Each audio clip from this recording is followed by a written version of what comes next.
El terror y la ciencia ficción logran nutrirse de la naturaleza gracias a que ella esconde miles de secretos. El mundo vegetal puede convertirse incluso en la vida real en una verdadera pesadilla. Quizás El paraíso perdido no solo sea una obra poética cumbre de John Milton, puede convertirse también en algo real, como aquel rincón boscoso de Mozambique, el Monte Mabu, o quizás como la gigantesca fosa descubierta en China, en el fondo del gigante sumidero kárstico o dolina, donde científicos descubrieron que alberga un antiguo bosque que puede estar poblado por especies que la ciencia aún no logró registrar. Hoy les traigo Horror Botánico 3, plantas súper recargadas. Comencemos.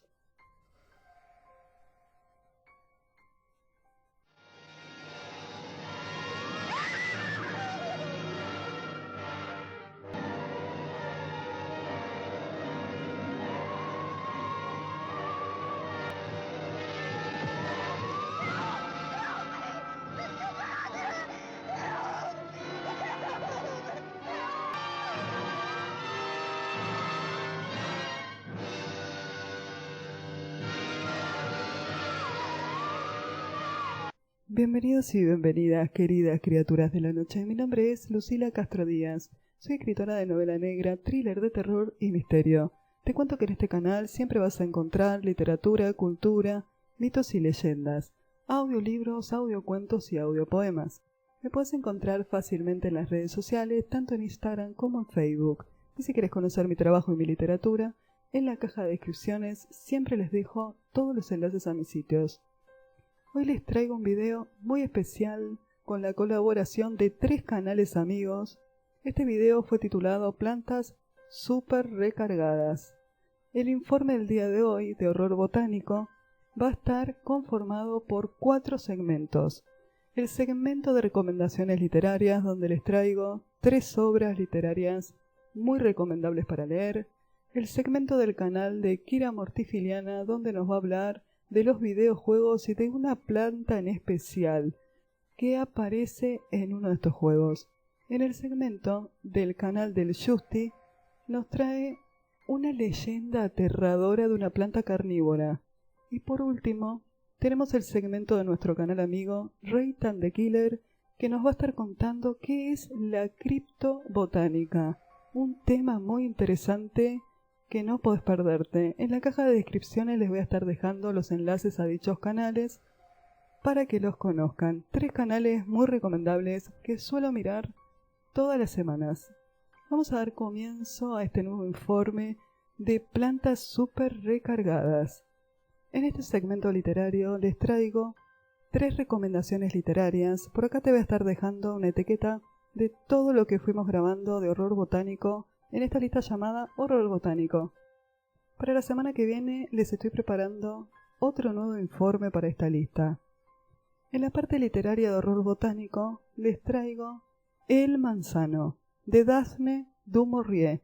Nació en Londres el 13 de mayo de 1907 y fallecería en el 1989, no sin dejarnos con una gran cantidad de novelas y cuentos que son verdaderamente aterradores y maravillosos. Muy recomendable esta autora, por eso la elegí, y elegí 2 de sus textos de horror botánico que me parecen muy buenos. Una notable escritora inglesa dedicada a las novelas de terror, y en buena parte de los relatos y novelas de esta autora sirvieron de inspiración, como por ejemplo para la famosa película de terror Los pájaros, de Alfred Hitchcock. Vamos a hablarte del manzano de esta autora. El manzano es una historia muy bien planificada en la cual esta planta de manzana atormenta la vida de un anciano que perdió a su mujer 3 meses atrás. Este manzano, que es la representación de la vida, se transforma en algo putrefacto para el protagonista. Ni le sirve para preparar mermelada las manzanas de esta planta. Son incomibles. Este hombre, que es desde hace poco tiempo viudo, se siente aliviado por la muerte de su esposa, no sufre. Esa tranquilidad va a desaparecer rápidamente cuando se da cuenta de que el viejo manzano que está en su jardín Le recuerda a su esposa fallecida. De esta forma empieza a rememorar su vida de casado, y nos vamos dando cuenta que quizás la mujer no era tan injusta como este hombre creía, porque él se sentía una víctima tras 25 años de matrimonio. Eso es lo que nos quiere hacer ver. Hay rencores acumulados, obsesiones, egoísmo, remordimiento. Esta historia revela cuestiones ocultas del vínculo con su esposa y habla de que se había enamorado años atrás de una vecina. Este jardín es amenazador. El jardín donde creció este manzano atemoriza y oprime al protagonista. Su esposa Midhead falleció de una enfermedad y el marido, como te contaba, no la extraña para nada. Queda muy claro en la historia que él no la amaba y que estaba harto de la rutina que llevaba con ella. El manzano lo lleva a una oscura obsesión. Sus frutos le producen náuseas. El olor que tiene la madera de este árbol lo repugna. Él siente que el manzano se ríe de él. Ahora que podría ser feliz sin su esposa, ese manzano se interpone en su camino. Algo deberá hacer. Esta historia abarca la creencia de la reencarnación del alma humana, pero en el cuerpo vegetal, en este caso dentro del manzano. Es una historia bastante buena de principio a fin, donde Daphne, la autora, nos demuestra que nada es lo que parece ser. Una de las cosas que más sorprende de este relato es que parece ser una historia sencilla de un hombre deshonesto quizás, que solo recuerda lo infeliz que fue en su matrimonio. Pero la historia comienza a tornarse en una verdadera historia de misterio. Tenés que leerla. No quiero decirte mucho más, ni adentrarme mucho en la parte psicológica de esta historia, ni develarte demasiado, pero es una historia que deberías leer. Es muy buena. De esta misma autora se encuentra el relato El estanque, un relato típico de verano donde unos nietos disfrutan de unos interminables días de juego en plena naturaleza, despreocupados porque están en la casa de sus abuelos. Podría ser que parece protagonizado por la nieta de los señores del manzano, mientras que convive con sus abuelos, Débora y su hermano. Son dos niños que están disfrutando del primer día de vacaciones en la casa de sus abuelos, tras un largo año de escuela. El jardín de sus abuelos parece haber estado esperándolos, y lo que realmente deseaba Débora es visitar el estanque y descubrir ese mundo secreto que se esconde en sus profundidades. En esta historia, Daphne du Maurier va a crear una atmósfera oprensiva, inquietante, mientras que relata los cambios en una niña que se quiere aferrar a mundos de fantasía. El estanque por la noche comienza a atraer a Débora. Un mundo lleno de seres fantásticos y sobrenaturales la reclaman. A través de los ojos de estos niños vamos a asistir cómo la muerte y sus inquietantes consecuencias pueden empañar los mejores momentos de la infancia. Es un clásico de las historias inglesas, que comienza un poco lento, pero después te vas enganchando. El jardín en esta historia es amenazador. Quizás sea uno de los relatos más perturbadores de esta autora. Lo maravilloso tanto del manzano como del estanque es que su autora consigue una ambientación oscura, tétrica, a pesar de que sus relatos suceden a plena luz del día. Muy recomendable. De la siguiente historia que le voy a hablar es de la invasión de los ladrones de cuerpos, o los invasores de cuerpos, también conocida. Es una novela de ciencia ficción del escritor Jack Finney. Fue publicada en el 1955. La invasión de los ladrones de cuerpos nos lleva a la historia de una pequeña ciudad en California, llamada Santa Mira, que al parecer es invadida por semillas llegadas desde el espacio. Las semillas sustituyen a la gente. El doctor Miles Venom recibe la consulta de varios pacientes con una dolencia que él no puede tratar. Todos ellos insisten en que sus familiares cercanos, tíos, padres, hijos y maridos no son en realidad quienes parecen ser. Intrigado y desconcertado, Venom recorre el pueblo en compañía de Becky, que era su viejo amor de la juventud, y sus amigos Jack y Theodora, para comprobar que una serie de fenómenos tienen lugar en los sótanos y en los armarios de las casas, mientras los vecinos duermen. El psiquiatra, Manny Kaufman, al ver a Venom, al que el protagonista acude en busca de ayuda, asegura que no se trata más de un caso de histeria colectiva, pero paulatinamente la verdad va a salir a la luz. Aparece un extraño cuerpo en la casa de un antiguo paciente. Jack Finney deja muy en claro en esta obra que la gente comienza a comportarse de manera extraña, pero después de dormir. El misterio, la tensión son crecientes durante toda la novela, y dosis de paranoia sucumben a los protagonistas. Esto es lo que vamos a encontrar en esta obra maestra del género, donde las explicaciones se hallan en vainas gigantes, de origen extraterrestre, que únicamente buscan sobrevivir en nuestro mundo, o que pueden duplicarse y duplicar los seres humanos. Son duplicados perfectos de los seres humanos, pero sin emoción ni sentimientos, unidos por una especie de conciencia colectiva que busca la supervivencia. En el momento en que la gente dormía, era cuando se duplicaban, seres perfectos que se desarrollan en vainas, mientras que sus víctimas humanas solo se convierten en polvo. Los duplicados solo podían vivir 5 años, y no podían reproducirse sexualmente. En consecuencia, si no lo pueden detener, la Tierra rápidamente se convertiría en un planeta muerto y ellos pasarían al siguiente mundo. El autor hace algunas reflexiones interesantes sobre la forma de vida extraterrestre y el marco general del universo.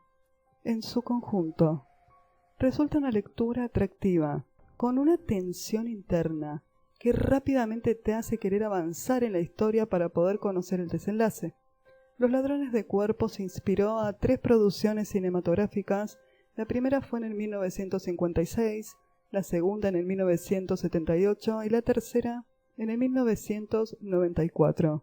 Hoy en día, tanto las películas como la novela son consideradas de culto. Muy recomendable la película para ver. Yo vi la del 93 o 94, si no me equivoco es la fecha que le hicieron. Es bastante bizarra, pero el horror botánico en las películas, a pesar de ser serio a veces, también tiene mucho de esto de bizarro. Matthew! Matthew! Matthew!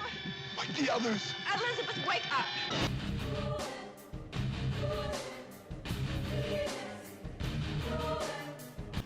Hola, ¿cómo están? Muchas, pero muchísimas gracias, Lucila, en serio, por volver a prestarme espacio en esta maravillosa sección que es sobre horror botánico, uno de mis subgéneros favoritos del terror, el cual se puede explotar muchísimo, porque así como yo les hablé sobre varios videojuegos en el primer video que hicimos, ahora vengo a explayarme un poquito más sobre uno de los cuales yo mencioné en el primero, el cual es, obviamente, Resident Evil, acá presente, con su infame y maravillosa planta conocida como Ascensión al Sol. La Ascensión al Sol es una planta africana, la cual fue descubierta por un hombre llamado Henry Travis y aprovechada tiempo después por el fundador de la corporación Umbrella, Oswald Spencer, quien junto a sus colegas James Marcus y Edward Ashford crearon lo que se conoce como el virus progenitor, proveniente obviamente de esta planta. Este grupo de científicos sentó sus bases en lo que sería África, en donde encontraron la planta, ya que tras tratar de adaptarla a la región de Estados Unidos no lo consiguieron. Está bien, la planta sí crecía, pero no contenía lo que ellos necesitaban, que era el virus progenitor. Así que básicamente expulsaron a la tribu que estaba en esa zona, quienes por cierto adoraban a la planta, porque según las leyendas esta te daba una increíble fuerza. De hecho, elegían al líder de su tribu mediante un ritual, el cual consistía en el que ellos, se ingerían la planta, y quienes sobrevivieran al veneno de la flor, listo, ya está, ahí lo tenés, el nuevo líder. Pero bueno, como ya sabemos, el descubrimiento de esta maldita planta trajo muchísimos quilombos, ya que, tras el descubrimiento del virus progenitor también vienen todo el resto de virus que conlleva el Resident Evil. Obviamente no todos salen del virus progenitor, pero principalmente, el virus T, por ejemplo. Específicamente se trata mucho más el tema y se ahonda mucho más en lo que sería la Ascensión al Sol dentro de lo que es el Resident Evil 5. Uno de mis menos favoritos de la saga, igual que el 6, pero bueno, eso es tema para otro video que seguramente haré en otro momento en mi canal, en el cual nuestro protagonista Chris Redfield y su compañera Shiva Alomar descubren el sitio donde se encontraba esta planta, que era básicamente una caverna. Y ahí, encuentran el lobo de Umbrella, que se terminan enterando que Umbrella metió manos, se mandaron cagadas, de ahí salieron los virus, los bichos, etc. Pero no solamente tenemos a la Ascensión al Sol, ya que en el Resident Evil 1 tenemos a la bonita, maravillosa y nefasta planta 42, la cual nos ha sacado canas verdes, porque cuesta un huevo matarla, la cual es un bicho gigante, básicamente es una flor gigante, a la que se le suministró virus T para ver qué efectos tenía el virus T en las plantas. Para colmo encima el bicho creció, las raíces llegaron a las profundidades de lo que sería el sótano de la casa de huéspedes, si no me equivoco. Si me estoy equivocando, corríjanme en los comentarios, por favor. Bueno, la cual se siguió nutriendo de otros tipos de químicos y cosas que había allí, y eso facilitó que se hiciera gigante, que tuviera más poder. Incluso, de hecho, el bicho cuando captura a una presa tiene tipo ventosas así en las raíces y te chupa la sangre, o sea, un monstruo totalmente. En Resident Evil 2 tenemos a la planta 43, la cual también es llamada Ivy, o sea, hierba tipo Poison Ivy, pero tipo zombie planta, los cuales son un embole también de matar porque te tiran ácido y qué sé yo, o sea, ay, no, embole, Dios, amo Resident Evil, pero es muy complicado.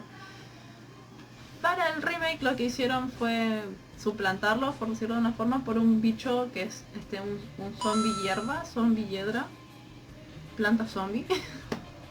Pero volvemos al Resident Evil 2 original. Ahí teníamos a los Ivies, que básicamente eran plantas verdes que se podían parar en dos patas, tenían ramas las cuales usaban como bracitos, tenían una flor gigante en la cabeza, y encima para el colmo se absorbían un gas llamado Pi-Epsilon, si no lo estoy pronunciando mal. Cambiaba de tonalidad su flor a un color rojizo y encima los hacía más poderosos, o sea... Pero bueno, no voy a explayarme muchísimo más porque estoy robando demasiado espacio en este canal. Muchas gracias por volver a prestarme el espacio.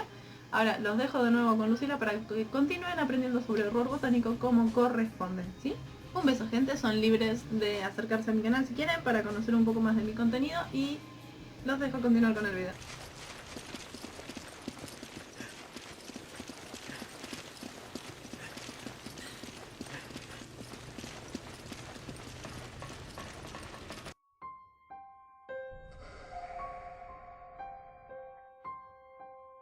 Podemos catalogar a la criptozoología como una subcultura urbana o como una pseudociencia en realidad.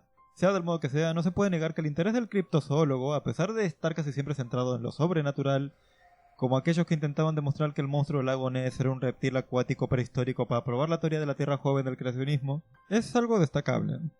Pero me estoy adelantando. Antes que nada, ¿qué es exactamente la criptozoología? Definido por su composición etimológica, criptozoología viene del griego cryptos, zoos y logos, lo que se traduce al cristiano literalmente como estudio de los animales ocultos. Esta rama pseudocientífica incluye la investigación, más o menos seria, de seres mitológicos que aparecen en las leyendas o los folclores locales, como el pie grande, el chupacabras o criaturas afines, animales salvajes y alienígenas en general. En la historia podemos ver multitud de ejemplos de la criptozoología. En Argentina, por ejemplo, tenemos al Nahuelito, un ser similar al monstruo del lago Ness, pero en el sur del continente. Sin embargo, en este video no vamos a hablar de los supuestos animales sobrenaturales no encontrados, sino de otra rama de la misma pseudociencia, la criptobotánica. Como su nombre indica, la criptobotánica se encarga del estudio y documentación de flora no descrita o desconocida. Por su naturaleza es más extraño encontrarse con seres criptobotánicos formalmente, aunque la existencia de críptidos plantas se ha recogido a lo largo de la historia, mayormente en la forma de árboles o plantas come hombres, desde el clásico yatebeo hasta el árbol brasileño del diablo. No existen libros que se dediquen formalmente a la recolección de relatos o información sobre estos seres debido a lo anómalo de su existencia, pero a la hora de apuntar a algún experto, debemos ver los libros de Carl Schacker, The Beast That Hide From Man, o La Bestia que se esconde del hombre, con una sección dedicada a las plantas carnívoras, y En busca de animales escondidos, o Searching for Hidden Animals, de Roy McCall, el cual tiene un capítulo entero dedicado a los árboles come hombres, y la criptobotánica en general.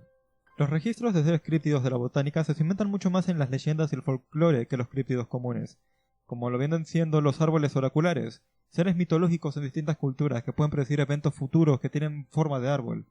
Luego están los árboles cósmicos, como el Akshayabad de la mitología hindú y budista, o Yggdrasil, el llamado árbol de la vida en la mitología nórdica.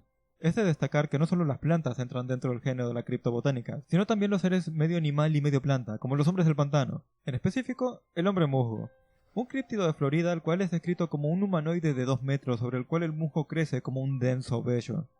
La leyenda de su existencia se remonta a la América colonial. Se dice que un español abusó violentamente del equivalente a una princesa de una tribu, a la que le cortó la cabeza y la colgó de un árbol. Los caballos de la joven se fusionaron con el árbol, infundiendo al bosque y toda vida vegetal con su poder espiritual, espantando así a los españoles del área. Con las mismas plantas que contenían su poder, una chamana de la tribu dio vida a una criatura terrible que se aseguraría de proteger las tierras, el hombre musgo. Luego tenemos algo más sencillo, como el cordero vegetal de Tartaria, una planta que da como fruto ovejas, literalmente, las cuales tras comerse todo el pasto que el cordón umbilical que las conecta a la planta les mueren de hambre. Definitivamente la criptobotánica es una de las áreas de las pseudociencias más particulares y extrañas por su tema de estudio.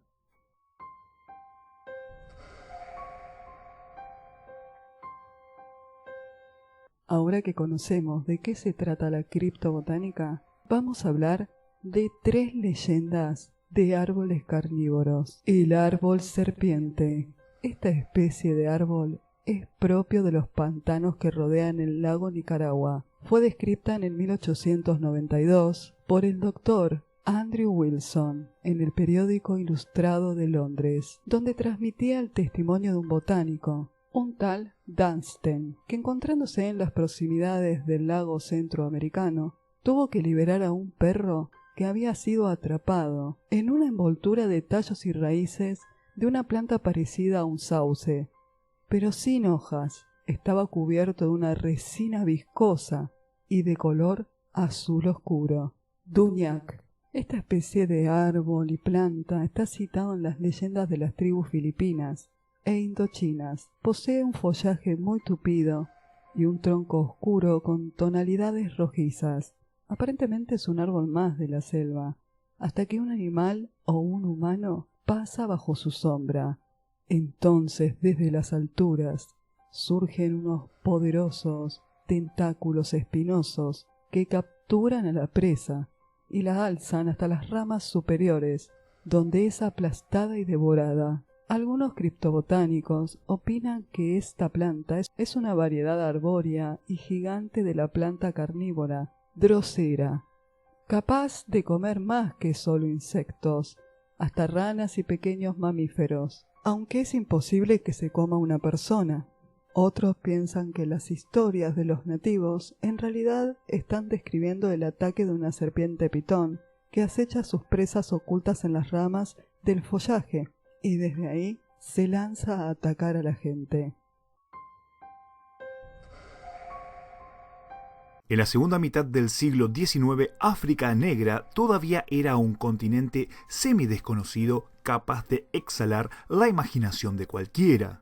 En abril de 1874 se hablaba del sacrificio ritual que una tribu de Madagascar llamado Mekodo realizaba a un árbol carnívoro, una planta dotada de una especie de tentáculos móviles con los que envolvía a sus presas inmovilizándolas por el cuello y brazos, y luego devorarlas. Las historias suenan bastante disparatadas hoy en día.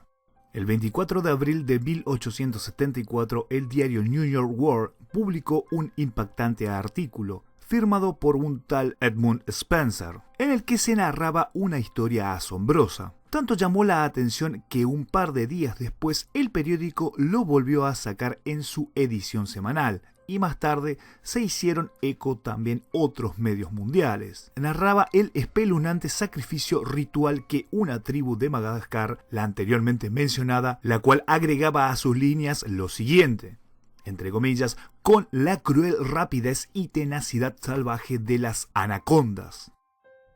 El relato pretendía ser la transcripción de una carta enviada por un explorador alemán llamado Karl Liebknecht y su compañero Hendrik en el año 1881, que habría tenido ocasión de asistir personalmente a una de esas ceremonias ancestrales, en la que ofreció en sacrificio a una mujer. Él decía: los esbeltos y delicados palpos, con la furia de serpientes hambrientas, acariciaron por un momento la cabeza de la mujer, y entonces, como si el instinto de una inteligencia demoníaca se apoderara de ellos, se enroscaron de repente alrededor de su cuello y de sus brazos. Entonces, mientras chillaba salvajemente, la estranguló, envolviéndola entre sus tentáculos como grandes serpientes verdes y con brutal energía y rapidez infernal la levantaron y se contrajeron, envolviéndola capa tras capa, aplastándola con una cruel rapidez y la salvaje tenacidad de anacondas devorándola a su presa.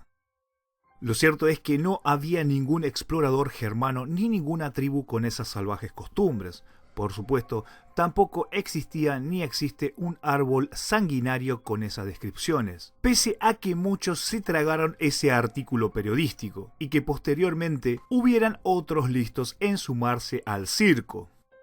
Como Chis Salmon Osborne, un explorador, periodista, editor y político que, en 1824, después de ser gobernador de Michigan, escribió un libro titulado Madagascar, Land of the Main Hayden Tree, en el que daba carta de la veracidad de este asunto y lo sustentaba en supuestos relatos de misioneros. En su libro de 1955, Salamander and Other Wonders, el científico Willy Ley demostró que la tribu Mekodo, Carl Lechet y el árbol carnívoro de Madagascar eran un fraude, aunque el informe de Lichi todavía sigue siendo considerado verídico en algunos círculos populares. Sin embargo, nadie logró corroborar la historia que supuestamente divulgó el botánico Carl Lechet. En 1955, un científico afirmó que se trataba de una vil historia inventada, lo que aparentemente desanimó a quienes buscaban una explicación lógica.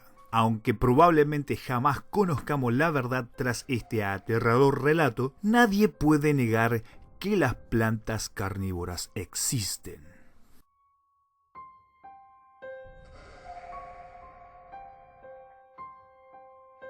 Como podemos apreciar, misteriosamente, todas las leyendas de árboles carnívoros comparten casi la misma descripción y personalidad. La mayoría son de lugares lejanos, y sumado a las descripciones de los navegantes y botánicos y de los nativos, se puede asumir fácilmente que existen o existieron estos árboles carnívoros, aunque las probabilidades de que estos árboles puedan comer gente es demasiado baja. En general, el mundo está lleno de misterios y por supuesto ocurren cosas extrañas alrededor del mundo. Todas estas leyendas extrañas sobre árboles carnívoros tranquilamente pudieron servir de inspiración tanto para el cine como para la literatura y siguen alimentando el imaginario de la criptobotánica. Espero que les haya gustado tanto como a mí este nuevo informe de horror botánico dedicado a un subgénero que a mí me apasiona.